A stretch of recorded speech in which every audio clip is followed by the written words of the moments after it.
has done it. They've gone from 15 and 16 to champions of college baseball.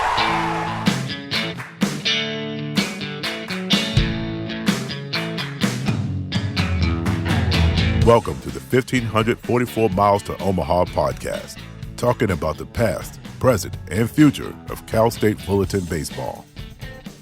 3-2 pitch on Davis is a fastball hit to left and deep. Blazer doesn't even go back on it. It's that far out and gone. Looked like it went over the scoreboard. A home run by J.D. Davis. 0-2 swing and a miss, strike three. Cal State Fullerton is on to the College World Series. Here's your host, Dave Lamb. Welcome into the first Twitter space. We're hoping to do this on a weekly basis where Mike and I will get to talk a little bit about the week that was, the weekend, the midweek, and then do a little bit of preview of what the upcoming hosts or the upcoming series is going to be. And then we might be able to dive into who the next midweek is as well, depending on how far in advance we've done our research. But the theme would more or less be, we kind of want to do the good, the bad, and the ugly. What was good that we came away with from the weekend, what was bad, and what was ugly. And, hopefully we'll have more good than bad and ugly, and then be able to go from there. So, Mike, how's your evening going? Evening's going well. It was a nice little cold day, but we had a nice little high school win over LaSalle yesterday, and today, some teams got some high school games in and some hasn't, but it's been a nice day. Just chilling with the little one right now. You got it, man. So why don't we just jump right into it? Stanford came into town. Titans came away with a split and won the Friday night, and then also lost on Saturday, and then also on Sunday. And I know you were there on Sunday, so you got to watch it in person. But wanted to get your thoughts. What were some of the good things that came away from the Stanford and then the midweek with Tulane? I don't know. I was very impressed with the Titans and the way they competed all weekend against a very good Stanford team. And, it was a little unfortunate on Saturday and very, very unfortunate on Sunday. But if you're a Titan fan, you got to be really pleased with the team that coaching staff has put together. I think they're going to have a solid season this year. Was there anybody as a former player yourself, was there anybody individually that you were impressed with that really stood out from the Stanford and the Tulane games? Obviously the two pitchers that threw on Friday, the senior lefty, was it Tyler Stoltz? He threw great. And then who was the relief pitcher? Finn Chester. Finn Chester came and did a great job, and I saw he did another great job against Tulane. So, and then I was very impressed with the Jason Blood kid that came in relief in that second inning with Stanford. So they got some guys, and then their Saturday guy, he's gonna be fine. He's the kid came for Pepperdine. He has a nice plus arm, and he's gonna have a lot of quality starts. So. And then what about, obviously being a pitcher, you're obviously going to go with the pitchers first. What about some of the hitters? What was some of the good that you saw coming out of the offense? They showed a little power on Sunday. They had some guys who could through the Bobo guy, and then they got a nice little lineup with Caden, and I really liked Nate, the right fielder. Was it Nankill? Is that how you say his last name? Nate Nankill. Nankill. He's going to be a great player, and you got that solid leadership in Zach Liu. So, they got some guys. Kobe Wallace. You got a great catcher in Cole Urban. The bottom of the order will have an opportunity to step up, and I know they got a lot of young talent. So, I'm impressed from what I saw, and I'm looking forward to them getting some of these games in with Michigan this weekend, despite the weather. Yeah, speaking of that, we're not going to get into the preview of Michigan just yet, but, for those that are listening and those that will catch this on the replay on the podcast, the Friday night game against Michigan has been moved. That actually has been essentially moved to Monday. So if you've got a ticket, an individual ticket, not season ticket holders, but an individual ticket for Friday, that will be valid for the Monday game. So what they're going to do is they're going to run it Saturday, 6 p.m., Sunday, 1 p.m., and then 5:30 p.m. on Monday. So talk to me about your experience with something like this, Mike, in your playing days, whether it be with Cal State Fullerton or in the professional ranks. When you've got these kind of delays where things get moved around, we know that you as a pitcher, you throw as a starting pitcher especially, you have your bullpen day in anticipation of being a number of days away from your scheduled start. How does something like this kind of throw a monkey wrench into a scheduled start? I mean, you're always going to come across some rain issues during baseball season, it seems like. So you have your routine. You like for your routine to stay the same, but you got to deal with it when things change. And, it means an extra bullpen. It means a couple extra days rest. You'll be fine. I mean, everybody has to go through it. And, so if the Friday guy, Tyler looks like he'd probably start Saturday and everyone sort of gets an extra day's rest, and it might be a good thing. They used a lot of pitchers this weekend, and Coach Teacher got to see, who he liked and, who needs to rebound and recover a little bit. Maybe a shaky outing, but, I was happy to see the Sunday starter throw a quality inning against Tulane on Tuesday. So, these pitchers are going to get plenty of opportunities. So the rain will be fine. Are we reading too much into the fact that Evan Yates, who was the Sunday starter, didn't go super deep on the Sunday game, and now he shows up in the Tulane game in relief? Are people jumping to conclusions thinking that he's already lost the Sunday start position because he threw in relief on a Tuesday, or was that treated like a bullpen? Are people overreacting to that kind of a move? What's your thought on that? I think there's different ways to look at it. Jason Blood came in and looked pretty solid for a little over 4 innings. And hey, maybe that's the new Sunday guy. But, no matter who you are, whether you're the Friday guy or returning guy, you're always going to have nerves to open up a season. And obviously Evan has some nerves and it happens. I mean, he obviously had a really good fall for him to get the ball on Sunday. So you got to look at he had a solid fall season, and he's going to get a handful of starts, I think, before even anyone thinks about making some changes. So I hope he responds against Michigan this weekend. So sticking with the good that we saw coming out of the weekend, 3 games with Stanford and then the 1 game with Tulane, anything else stick out that you wanted to cover? I mean, we're going to be putting out our Thursday Thoughts column a little bit later on this evening on the website on CalStateOmaha.com. Yeah. So we've got a few things, and I don't necessarily want to give it away so that people don't read the article. But are there any things from your standpoint that you thought were on the good side of things?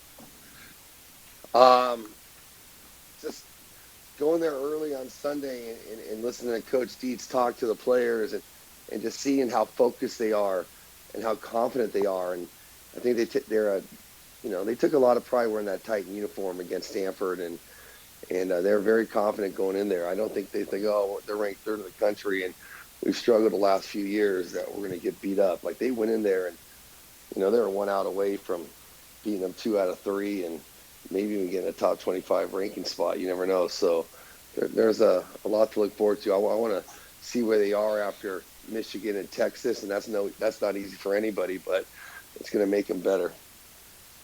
One of the things that I saw was, to kind of piggyback on your thought, Mike, was that they just kept on fighting, even though on Saturday, I mean, it seemed like on Friday everything was working well. Outside of this Tyler Stoltz solo home run that he gave up, they were turning double plays. Nobody had an error in the field. We had multiple extra base hits. I mean, the guys were just doing really, really well. The only thing that Friday didn't have was a home run, right? And a Titan home run, I should probably say. And then taking that confidence into Saturday, and although Saturday turned into kind of that heartbreaking loss, not as bad as Sunday was, but it seemed like even though they kind of gave it away at the end there, they were still battling.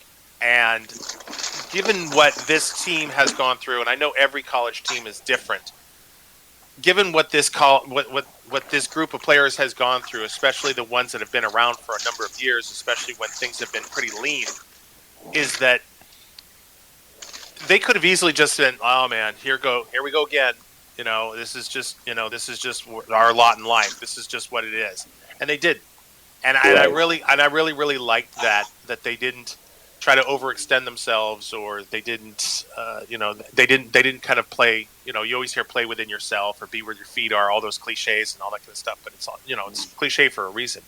So that was one of the major things that I took away with, in the fact that, yeah, even though we had the Titans had that implosion on Sunday, and there was 7 runs scored in the top of the 9th inning. That was really rough to watch. I mean, I'm sitting there, and that's the first time in a while I think I sat there, and I liked the crowd. There's so many people into this game, and even though I'm not a coach or a player, I was just like devastated. I mean, I walked out of there, and I'll be honest with you, I grabbed my daughter. I'm like, let's go. I don't want to see any more. And then I found out they hit a 2-run home run to tie it. Like, they will not quit. The Fullerton will not go away. And I almost stopped the car and turned around because I wanted to go back and watch the rest of it. But, it was an amazing game. And I was more concerned after that Sunday, when I'm sure every Titan fan, every coach, every player is just devastated how they responded on Tuesday and got the W against a good Tulane program. I mean, they could easily have just staffed it and didn't show up, and they did. So that tells you a lot about that team. I mean, so. Well, one of the things also from the good that I saw was the fresh new faces, the newcomers on the Titans this year, are really making a huge impact, to the point where, guys like Moises Guzman, who was center fielder. And then you've also got Colby Wallace, who you mentioned earlier. He's the transfer from University of Washington. Yep. But the JC transfer, Maddox Latta, he really, really showed out on Friday. I was terribly impressed with him. He was also on our Twitter vote that we put out each week. We do a nominee for 4 players for Pitcher of the Week and for four players for Batters of the Week. And Maddox Latta actually won the online Twitter vote to be the CalStateOmaha Batter of the Week. But just in looking at his breakdown of how he did each day, he was on Friday. He was 3 for 4. He had 3 runs scored. Batted, for the day he was 750. Unfortunately, he struggled a little bit on that Saturday, but then came back, and on Tuesday went 2 for 3, 2 RBIs, including the game tying, and then the game-winning walk-off single that was able to give them the second win of the year. So I like the fact that Maddox Latta, he came out hot on Friday, cooled off a little bit on Saturday and Sunday, right? And then on Tuesday he was essentially the guy that made the Titans go, in the fact that he held he was responsible for tying it up, and then also for the game-winning walk-off. So. His 2 games coincided with the 2 wins for the Titans, so I'm not willing to go out and say that as Maddox Latta goes, then the Titans are going to either win and lose. I'm not going to go that far. You're impressed when an 8-hole hitter is stepping up in the first 4 games, and maybe they end up moving them up in the lineup, or maybe it's just too early and they like the way their lineup is. I mean, I'm looking at their lineup right now. I mean, probably the guy with the most pop, from what I hear. I haven't seen enough baseball, but Bobo has a lot of pop, and he's in the 7-hole, so he's probably hoping to see a few fastballs or whatever. But they got a good lineup, and as long as that shortstop from Hawaii is playing solid D and can move some guys over, and I'm liking that lineup. Yeah, well, speaking of the lineup, the 1 through 4 hitters all 4 days were the same. It was Caden Connor, Nate Nankill, Zach Liu, and Colby Wallace were 1 through 4. Now the hitters 5 through 7. They kind of alternated between either Cole Ehrman, Moises Guzman, or Brendan Bomo. They kind of, depending on the day, it just depended on who was there. And then Maddox Latta and JT Naviak were the 8 and 9 hitters. Obviously, Max Ortega, who was giving Cole Ehrman a break for the Tuesday night game against Tulane, Latta bumped up to 7th, and then Max Ortega slided in on that 8th, and then Naviak was on the 9th spot. But it looks like, it's still 4 games in, But Right. it looks like Coach Dietrich and the staff has their top four for sure. It looks like they're kind of like locked in because they didn't move all weekend and also on Tuesday. But it also looks like that lineup is, it's not set in stone, but it looks like they've got a pretty good idea of what it's looking like. No, absolutely. And I'm sure there's some guys waiting for the opportunity that, will be excited. I know the freshman Allman from Maranatha, he got in a little bit, a couple times already. And, some other guys that are anxious to get their opportunity. And, I always I always tell people when they talk about when I play with Mark Kotze, I go, I don't think he got his first inning until halfway through the season, his freshman year. It took a while to get him going. So sometimes you just got to be patient. Well, I don't want to turn things on the negative side, but they're, obviously the Titans aren't 4-0. They haven't blown people out. So there were a few things that needed some improvement. What were some of the things that would kind of fit into that bad category that need to probably be cleaned up before Michigan and they play USC next Tuesday? I mean, I'd have to say the bullpen. Who are your guys? There's some guys that were a little shaky out of the pen. I don't have the names offhand, but there were some guys who were a little nervous, had some rough outings, and they're gonna need their bullpen. So I think that needs to improve, and they got to find who their guys are. So let's see how this weekend goes and who they decide to use. Well, from your standpoint, and I know you played in a different era, and under a different coach and everybody else, but from your standpoint, was it still trying to work out those starting and bullpen roles, even how far in until you get to conference play and then pretty much everybody knows where they're at? Or is it constant tinkering throughout the season? Or how did it work for when you were either playing collegiately or professionally? I mean, to me, it's what can you do for me now in baseball? I mean, if you had a solid season the year before and you're not getting it done in your first 3 or 4 starts, they're going to make changes. I mean, I got a perfect example. I mean, we returned an All-American in Danny Rickaball, and he was the Saturday guy behind me. And after 3 starts, I think they yanked him. They threw him in the bullpen the rest of the year. And Matt Wagner took over, who ended up being Big West Pitcher of the Year. So you never know. You got to be ready to go. They don't have time to, waste.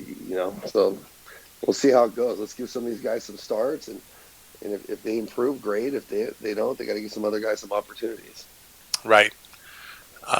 It always comes down to pitching and defense. Let me tell you. So right. Obviously, if you got dudes that can throw strikes and get people out and put up zeros, you're going to be just fine no matter who they are. Yeah, if you're a starter too, you want to come out of that start, giving your team a chance to win. I mean, it's nice to put up zeros, but you're facing some pretty good offenses in some of these teams you're playing, and you just got to keep yourself in the game. That's the starter's role. So give yourself a chance to win and trust your bullpen, and hopefully you have a solid closer. And Finn Chester might be that guy. Right. I would not be surprised if he actually gets the nod to start one of these Michigan series games, whether it be the Sunday or even onto the Monday. If they just push everybody, Stoltz moves to Saturday, and then maybe Trevor Hinkle goes to the Sunday, and then maybe Chester. Who knows? Maybe. Well, I think you're gonna need Chester out of the pen if it's a close game on one of those Saturday or Sundays. So, we'll see. He seems like he's pretty reliable, and he's a veteran. So, right. One of the other things that was a little bit concerning, and I know we're kind of on the same vein as the bullpen and the pitching, was the number of home runs that were given up over the course of the 4 games. I think we had a home run by Stanford, all 3 of those Stanford games, and then of course we had 2 in the first couple of innings of the Tulane game. So just the number of the big bombs, and thankfully some of them were solo shots. I know the two in the Tulane game on Tuesday were solo shots, so not too much damage. It wasn't like the big 3 or 4 run grand slam types.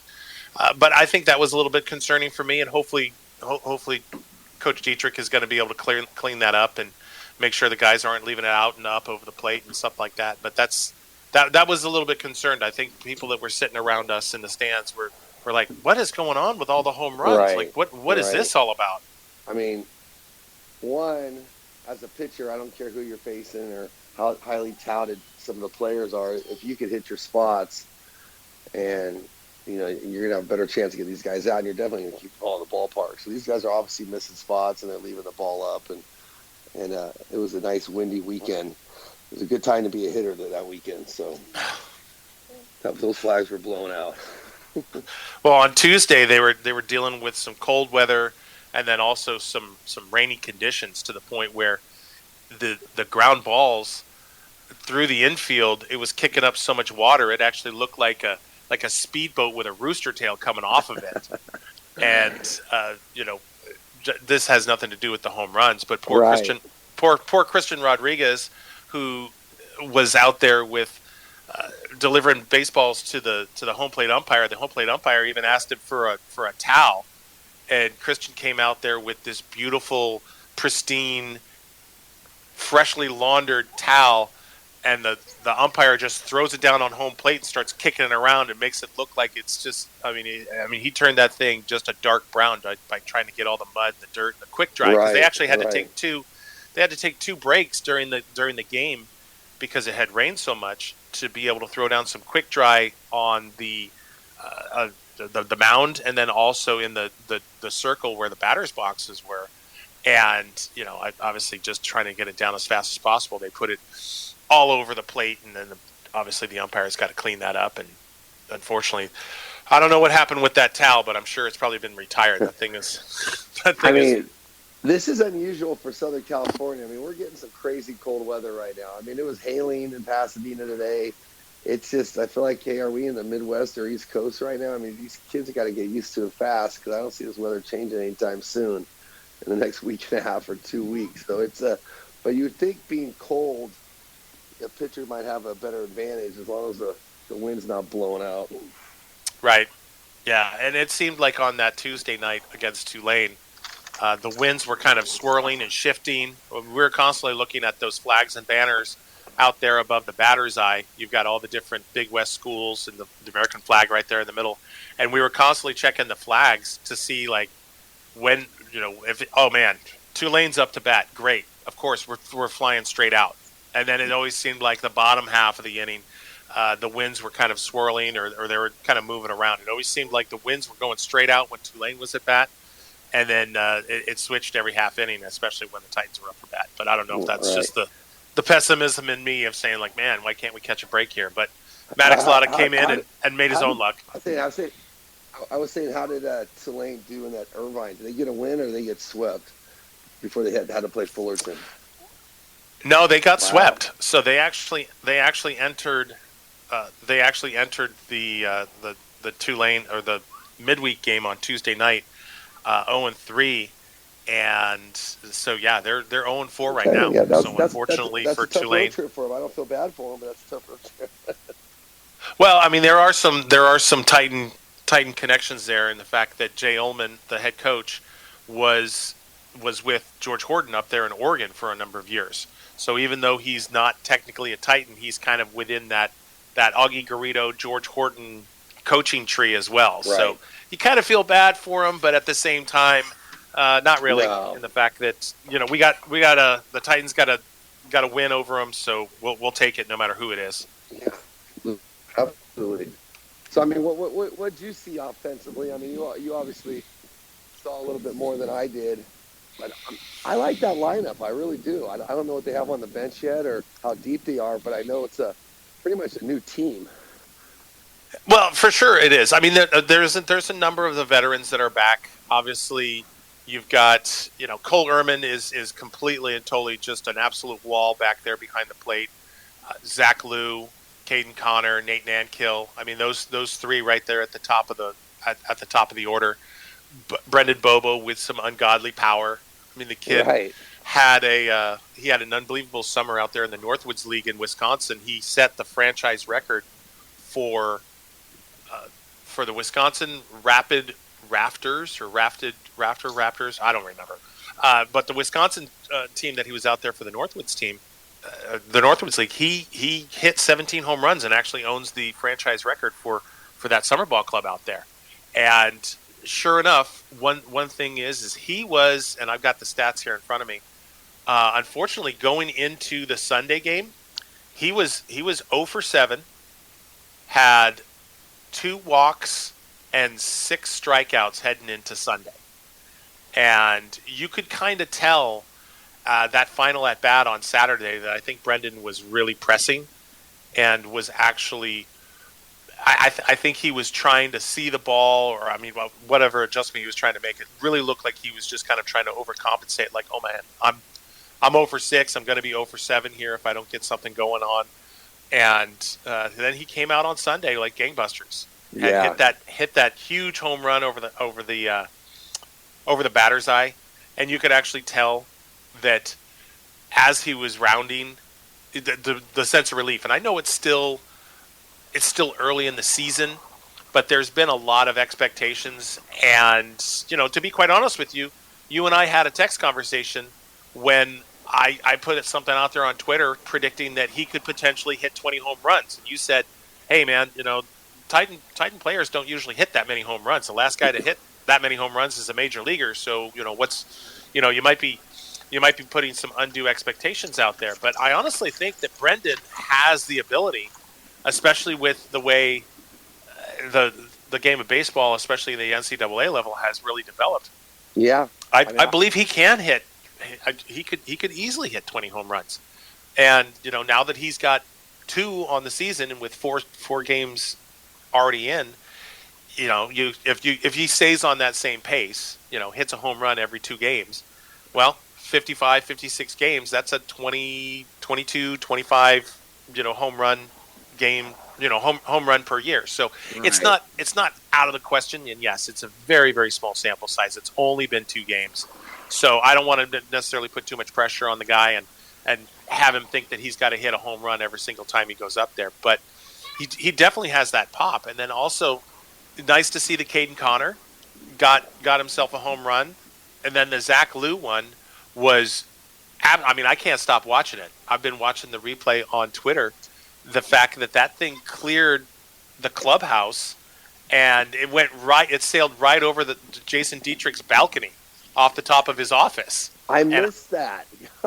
Oh man, that was the 9th inning when he tied the game up and made it 13-13 and absolutely just destroyed that ball. It was a no-doubter of no-doubters to the point where he swung. I want to sit on that balcony one game and try to catch a foul ball. That's a great place to watch a game.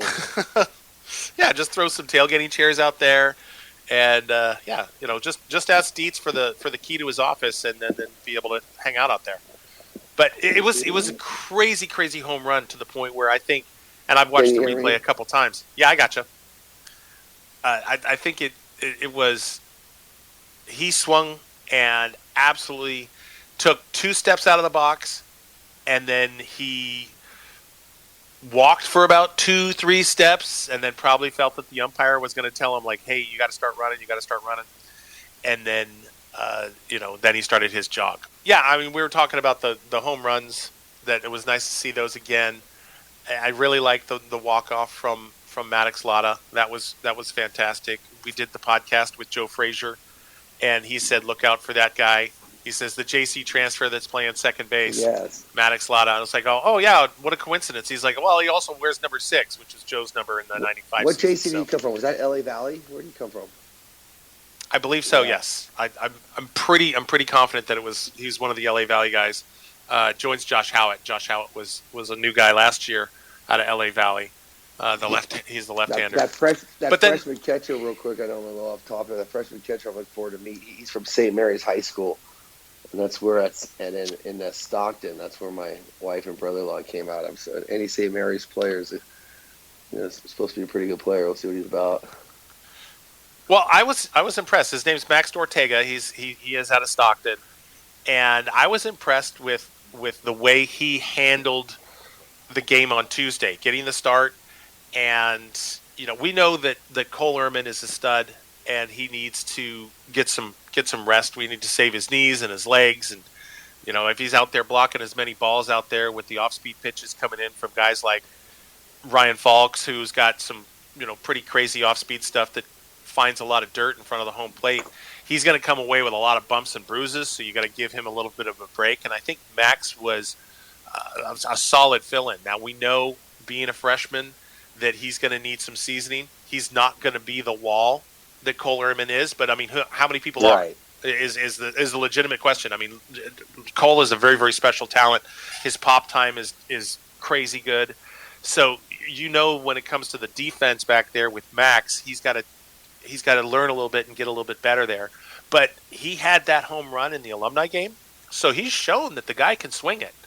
And I think the Titans are going to be in good hands. And I'm not trying to look 2-3 years down the road here, but I think the Titans are going to be in pretty good shape if Cole decides to leave and go pro after this year.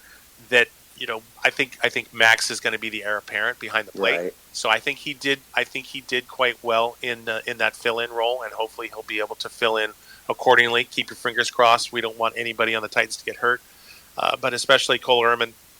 You definitely want him to be healthy for the entire season so that Max can learn at his own pace. You don't necessarily want him to be thrown in there, out of the pan and into the fire type of a situation where it's trial by fire there. But one of the concerning things that I came away with as well is on Sunday, you were probably still there, Mike, before you had to leave, was Jojo Ingrassia, the closer. He took that line drive comebacker right off of his right leg. And I don't know if it hit off of his knee or his shin. It was definitely that right leg. And, I mean, kudos to that guy for trying to gut it out and trying to see if it – but being a left-hander, that right leg is his landing leg. And there was no way he was put – That was hit directly at him, and there was nothing he could do. I'd like to know what the velocity off that bout was, but that was just very unfortunate. And yeah, I'd be interested to find out if if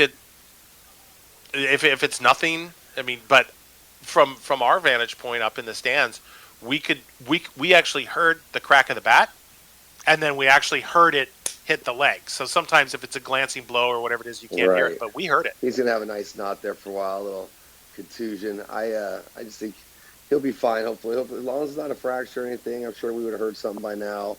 Ice it, get that swelling down. I think he should be good this weekend, hopefully. One thing I didn't notice, I didn't see much of a running game from either team. Did teams get some stolen bases, or I didn't see Stanford run once unless I wasn't paying that big of attention. Well, I think Stanford didn't really run all that much because I think the scouting report told them that with Cole Ehrman behind the plate, you'd be foolish Right. to. Plus they have power, so they're running outs maybe. Right. Possibly. I know the Titans had. I know they had at least a stolen base. I don't have the stats directly in front of me, but I know they had at least one. But I think with the amount of offense that Neil Walton's is running, that he's probably putting people into play with a little bit more hit and run, and then also is putting them in play with the bunt. Right. Yeah. I mean, you definitely got to still play small ball for sure. Yeah, you got to play homage to Augie out there in the outfield. I think Augie and Coach Horton they believed it. And, you got to get the right guys up with guys in scoring position. I don't want to go too long here, but at the same time, want to be able to do a little preview for Michigan coming into town. We hit on it earlier in that because of the weather, the games are going to be moved. It's going to be a Saturday, Sunday, and then a Monday. Saturdays at 6 p.m. I saw. Sundays at 1. And then what time was Monday's game? 5:30. 5:30. So Michigan staying a little extra to get those games in before they head back. Well, actually, the reason why they're probably amenable to the Saturday, Sunday, Monday is because they've got a Tuesday. I believe they're playing another Big West team. I think it's Irvine. I don't have right. Actually, you know what? I think I do have their schedule right in front of me. So they're doing they're going to Irvine. So on Tuesday, they're actually going to be playing on Irvine. Whereas on Tuesday, Fullerton is going to be hosting USC. But then at the same time, they're staying out here in Southern California, avoiding the bad weather out there in Ann Arbor. Yeah. They're actually on Wednesday going to be playing at UCLA. Well, possibly 5 games in a row, huh? They are going to get, well, if everything goes to plan and the weather holds up. I know that there's a little bit of weather predicted for next week. Earlier next week as well. So we're not 100% sure. But if Mother Nature cooperates, they could do Saturday, Sunday, Monday Fullerton, Tuesday Irvine, Wednesday UCLA.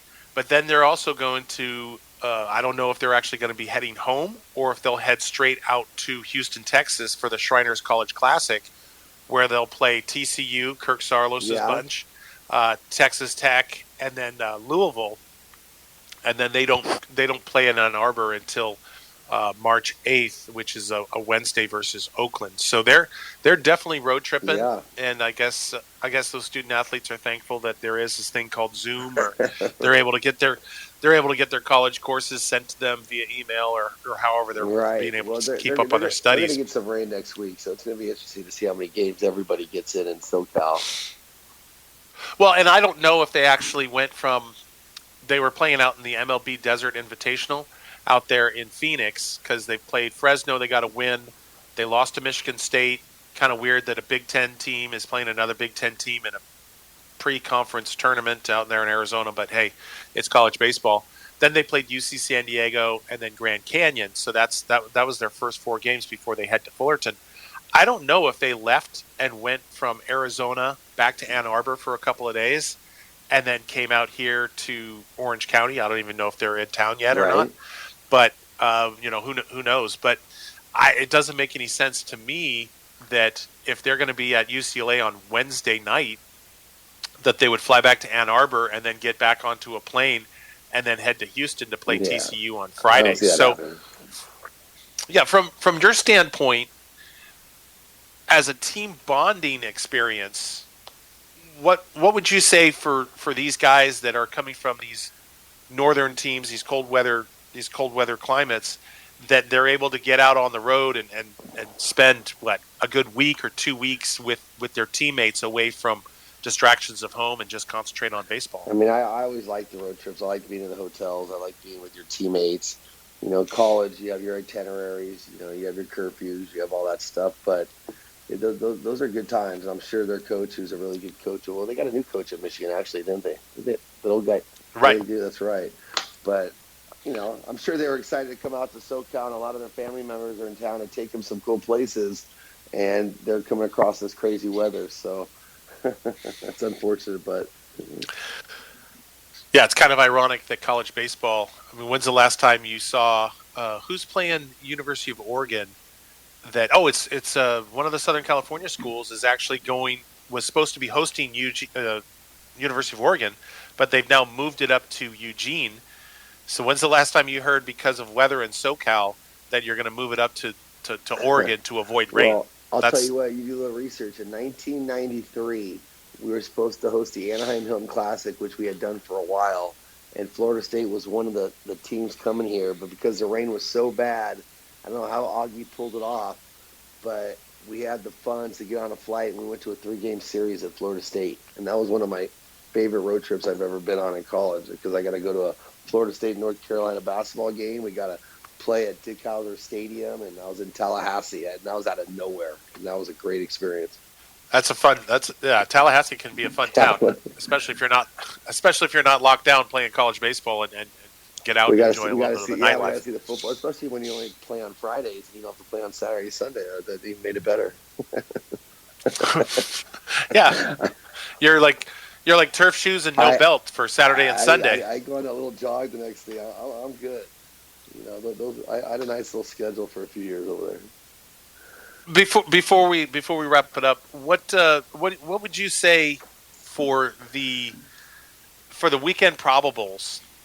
We haven't seen anything come out announcing what the probables are going to be for the Titans this weekend. If you had to guess, I'm assuming that Stoltz will probably be moved from the Friday canceled game to Saturday. I'm assuming Hinkle is going to stay in the Saturday night role, but then be moved to Sunday.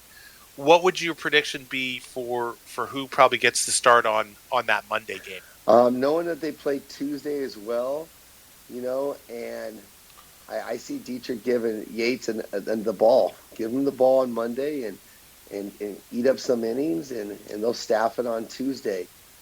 So that's what I see happening. You know, it's keep the same rotation, the lineup solid. I mean, they played great at Stanford weekend. There's no reason to make changes this early. So, I mean, if they didn't play very well or guys struggled day in and day out or the pitchers just, I know, I keep everything the same. Let's go attack Michigan the same way we attack Stanford, and let's get out of there at least 2 out of 3 at home, and you definitely be feeling really, really good about yourselves going into that SC game. All right. Well, thanks, Mike, for joining us.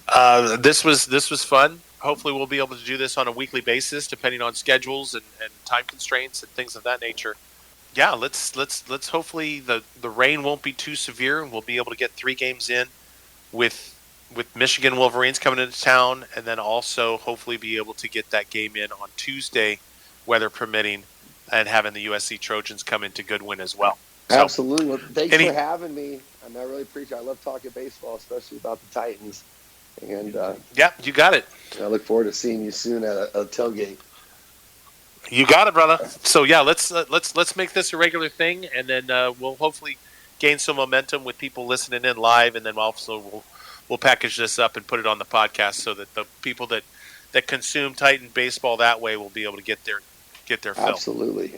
Have a great rest of your evening, and keep supporting those Titans. They're going to have a good season this year.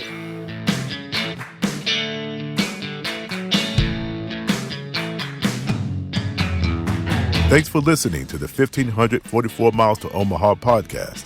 Feel free to visit our website, CalStateOmaha.com.